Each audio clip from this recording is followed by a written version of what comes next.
All right, yay. Welcome everyone. Welcome to the live. I am Ashley Turner, yoga instructor and psychotherapist, and I am here today talking to you about 5 signs that your shadow is in charge. So, as many of you know, I specialize in the integration of yoga and psychology, and one of my big passions is shadow work. In fact, we're in the middle of my live training here in Venice, Yoga Psyche Soul, my live training. And so a huge foundation of the work that we do together is shadow work, which to me means doing our own emotional work to liberate ourselves. Yoga is about one thing. It's about liberation. It's about moksha. It's about creating more freedom in our lives. And the way that we create more freedom is through more skillfulness.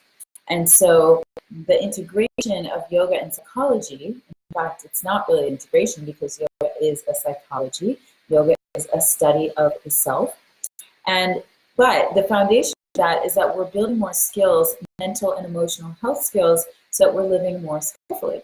So I'm going to talk to you today about a little behind the scenes of shadow work. Shadow work means that we are bringing forward that which is in our unconscious, unconscious behaviors, defense mechanisms, coping mechanisms, personality traits, patterns that are holding us back, and we're learning how to integrate them into our consciousness, our awareness. So a huge part of my work, both with my clients and my students in Yoga Psyche Soul, is about understanding shadow work, how to do it on the fly, so that you can be in a conversation with your beloved, you can be with your kids, with your business partners in negotiation, and you know how to operate from the highest self, from the most integrated place. And when you do get triggered, when you do get caught in, that old shit comes up, you know quickly, you recognize it, and you know what to do about it. So we're going to go through 5 signs that the shadow is in charge. Stay till the end because I have a special announcement just for today. So these are just 5 of the signs in my Yoga for Mental Health course. I'll go through many more signs, but I'm just going to limit it to 5 to keep it nice and timely for you guys.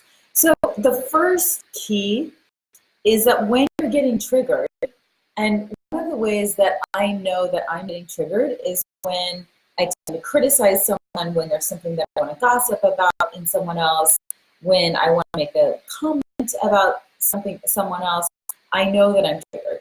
And it's a quality in them that is like acting like a mirror and showing me some aspect of myself that I need to work on and I need to integrate. So where does this come up? Most often with our beloveds, with our partners, with our kids, with our coworkers, when we're getting triggered. That's number 1 when you know that your shadow is at play, that your shadow is in charge.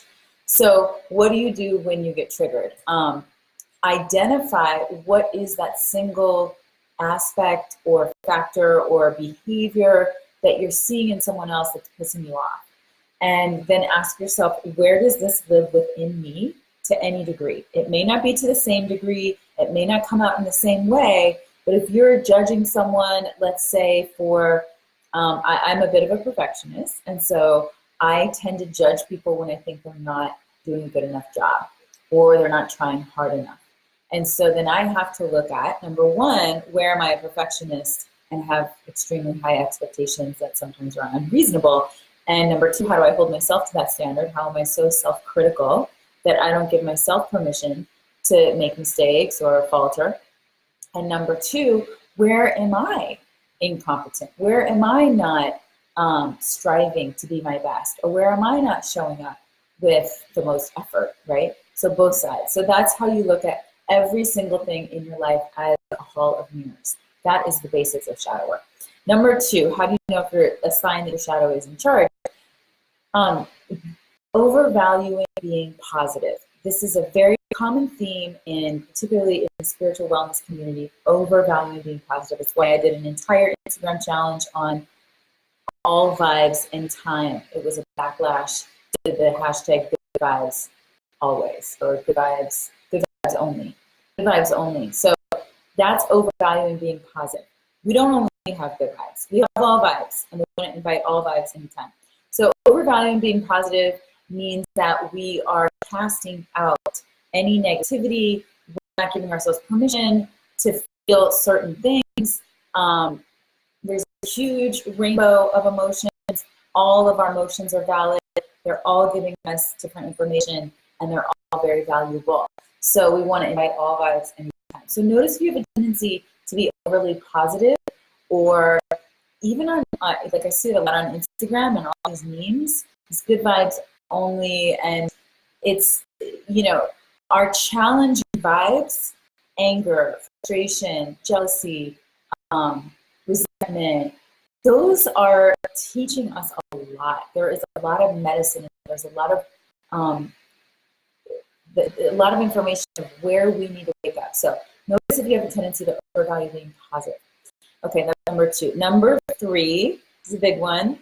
Third sign that your shadow is in charge, making the same mistake over and over again.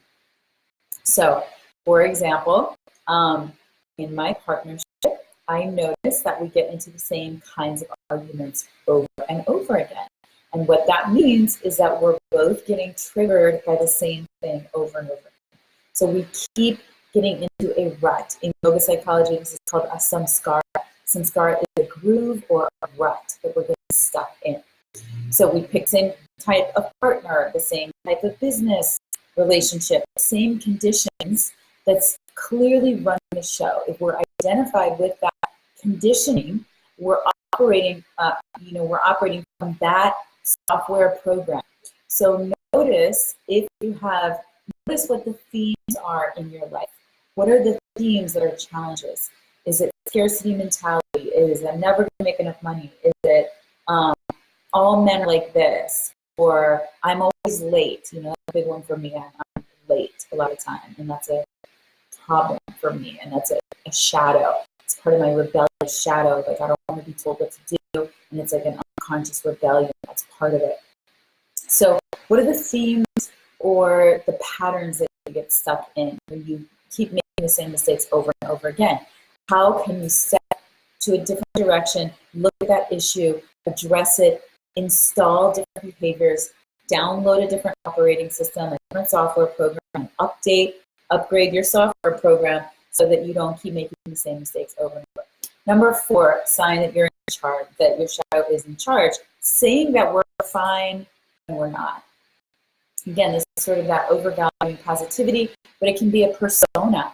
Our shadow doesn't always look like we might consider like bad or inappropriate or sort of ugly or emotions. Sometimes our shadow, our unconscious, is presenting itself in positive qualities.